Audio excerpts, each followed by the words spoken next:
masiwu banyeremo. Onye wandi masiwu banyeremo. Onye wandi masiwu banyeremo. Jehovah onye wandi masiwu.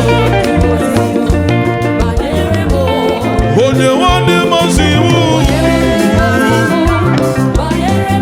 Jehovah onye wandi masiwu.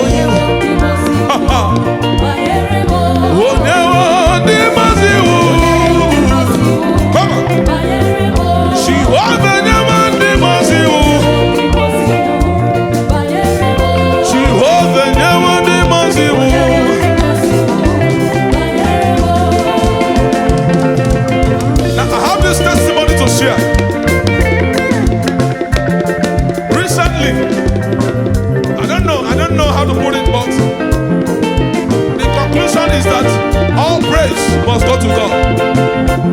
The Lord delivered I and my family from what would have become a deadly scorpion bite. In 2 nights, scorpion visited my home. I know very well that we are killing people. We bomb our house, we clean our house properly. Saturday, scorpion came. Almost close to my head, but the Lord delivered me. He didn't bite me. The next day, the scorpion came for my wife. In fact, can I shock you? We killed another one this morning.